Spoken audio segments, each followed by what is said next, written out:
ব্লাউজের হুক আস্তে আস্তে লাগিয়ে বিছানা থেকে নেমে ধীর পায়ে আয়নার সামনে এসে দাঁড়ায় মিম। খেয়াল করে ঠোঁটে লিপস্টিক মুখের বেশ খানিকটা অংশ জুড়ে ছড়িয়ে ছিটিয়ে লেপ্টে আছে। ঠোঁটে লেপ্টে যাওয়া লিপস্টিক টিস্যু পেপার দিয়ে মুছে বিছানার দিকে তাকায় মিম। উলটপালট বিছানায় এখনও অসভ্যতার চিহ্ন বিদ্যমান। মারুফ তখনও বিছানায় শুয়ে শুয়ে মিমের দিকে তাকিয়ে হাসে, আজকে একটু বেশি হয়ে গেল। মিম কিন্তু লজ্জায় লাল হয়। আজকাল একটু বেশি অসভ্য হয়ে গেছো তুমি, এত পাগল হয়ে যাও বিছানায়। রোজ বউয়ের সাথে থেকেও আমার কাছে আসো, তারপরও এত এনার্জি আসে কই থেকে? মারুফ কিছু বলার আগে মিমের ফোন বেজে ওঠে। বেজে যাওয়া মোবাইল ফোন রিসিভ করেই বেশ ক্ষান্তবেলায় বলে, মামুন, আমি রেহানা ভাবির বাসায় ড্রেসটা সেলাই করতে দিতে এসেছিলাম, তারপর বাচ্চাটাকে স্কুল থেকে নিয়েই ফিরছি।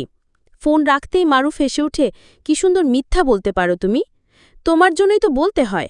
আচ্ছা আমি যাই। বউ থাকার পরও কেন তোমাকে বারবার ডাকি সেই উত্তরটা শুনে যাবে না মিম? এখন না, পরে ফোনে শুনব, এখন গেলাম। আচ্ছা। মিম লিপস্টিক মুছে কপালের টিপ ঠিক করতে করতে বাইরে এসে স্বস্তির নিঃশ্বাস ফেলে। যাক বাবা, মিথ্যা কথা বলে মামুনের কাছ থেকে এইবার রোঁতো বেঁচে গেলাম। মারুফ যখন তখন ডাকে, কি যে পাগলামি করে। ইদানিং তার পাগলামিটা বেড়ে গেছে। এই অনৈতিক সম্পর্কে থেকে কতবার বেরিয়ে যেতে চেয়েও পারেনি। কি একটা নিষিদ্ধ নেশায় পেয়ে বসছে।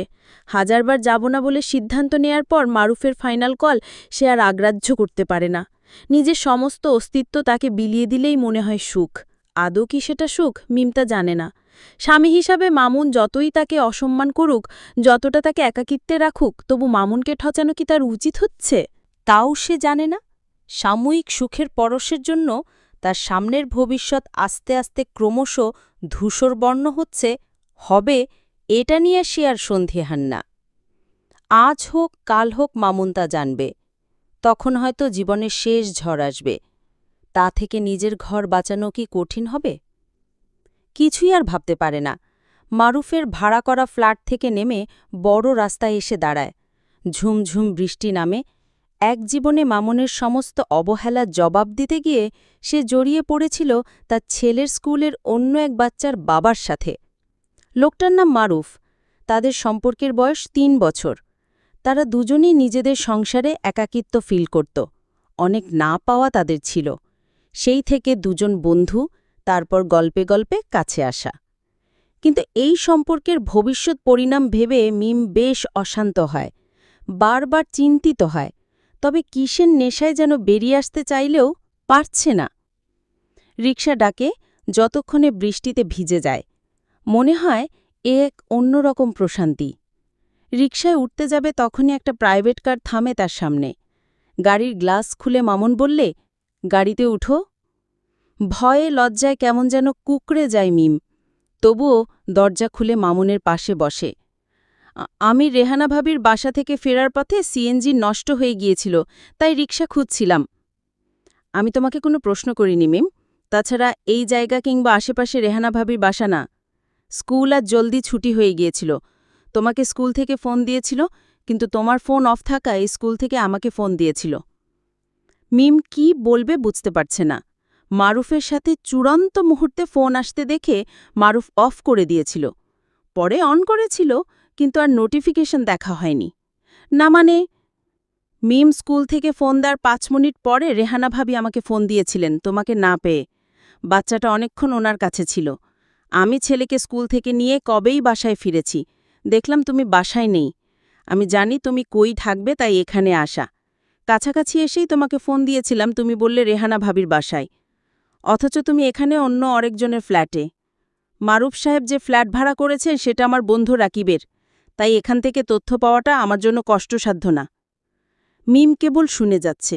ভয়ে সে কেঁপে উঠছে বারবার।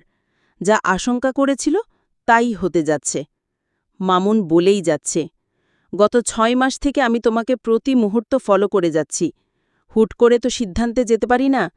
হ্যাঁ, আমি তোমাকে অনেক ভালোবাসতাম, কিন্তু ব্যবসায়িক কারণে কয়েকটা বছর আমি বিপর্যস্ত ছিলাম। সেখানে তোমার সাপোর্ট দরকার ছিল। তোমাকে আমি সব বলেছিলাম। অনেক সময় তোমার উপর অন্যায় করেছিলাম। ঝগড়া মারামারি অল্প শব্দ হয়েছে, কিন্তু লাইফের ৭ বছরে যদি ১ বছর ২ বছর অন্যায় করি আর বাকি ৫ বছর ভালোবাসি তোমাকে, তবে কি তার হিসেব তোমার কাছে ছিল না? একটু অপেক্ষা করতে তো পারতে। করনি। জড়িয়ে গেছো পরকীয়ায়। হয়তো আমাকে আর ভালো লাগেনি। এটা স্বাভাবিক। আমার কাছে যথেষ্ট তথ্য প্রমাণ আছে। তোমার উপর আমার ক্ষোভ রাগ নেই। যা ভালো মনে করেছ তাই করেছ। মিমের চোখ বেয়ে ঝরঝর করে পানি পড়ছে, হাউ মাউ করে কাঁদছে। তুমি প্লিজ আমাকে ক্ষমা করে দাও, আর এমন হবে না। আমি এই 3 বছর অনেকবার তোমাকে সুযোগ দিয়েছি, নানা রকমভাবে ইনডাইরেক্ট তোমাকে বুঝিয়েছি। তুমি বুঝোনি, ভেবেছ আমি বোকা, সহজ সরল। এর মধ্যে কথা বলতে বলতে গাড়ি থামায় মামুন। মিম অবাক হয়, এ তো তার বাবার বাসার সামনে এসে গাড়ি থেমেছে। এখানে কেন মামুন? এটা নিজের বাবার বাসা, তাও চিনতে পারছ না? কি করে চিনবে? তোমার চোখে এখন রঙিন চশমা। আমি সেটা বলিনি মামুন। এখানে কেন আসছো হঠাৎ? মিম শোনো, আর যাই হোক, কোনো বিশ্বাসঘাতকের সাথে সংসার করা যায় না। আমি আমার সন্দিহান মন নিয়ে তোমাকে আর ভালোবাসতে পারবো না, আর ভালোবাসাহীন একজন নিয়ে সংসার করা যায় না। তুমি কি আমাদের বাচ্চার কথা ভাববে না? তার জন্য আমি আছি, আমাদের দুজনের কাছেই থাকবে, আর আমি নিজে আর বিয়ে করছি না। তবে তুমি অন্য কাউকে বিয়ে করে সুখী হও, মারুফরা জাস্ট ইউজ করবে, বিয়ে করবে না। তালাকনামা রেডি হয়ে গেলে পৌঁছে যাবে। যাও, এবার নেমে পড়ো। তোমার বাবা মাকে কিচ্ছু বলিনি, তোমাকে তাদের কাছে ছোট করব না। তুমি দরকার হলে আমার নামে কিছু মিথ্যা বলে দিও। যাও, নামো। প্লিজ আমার কথা শোনো, একটা সুযোগ দাও। সরি মিম, টাইম শেষ হয়ে গেছে। এই সিদ্ধান্ত একদিনে নেইনি, অতএব পৃথিবীর কোনো শক্তি আমাকে আর ফেরাতে পারবে না। তুমি নেমে যাও, তোমার সমস্ত কাপড়চোপড় আমি কাল পাঠিয়ে দিব। আর যখন ইচ্ছে আমাদের বাচ্চাকে দেখতে খবর পাঠিও, নিয়ে আসিও, আমার কোনো সমস্যা নেই। ভালো থেকো। বিদায় মিম। 7 বছর অনেক কষ্ট দিয়েছি, ক্ষমা করে দিও। মিম গাড়ি থেকে নেমে যায়।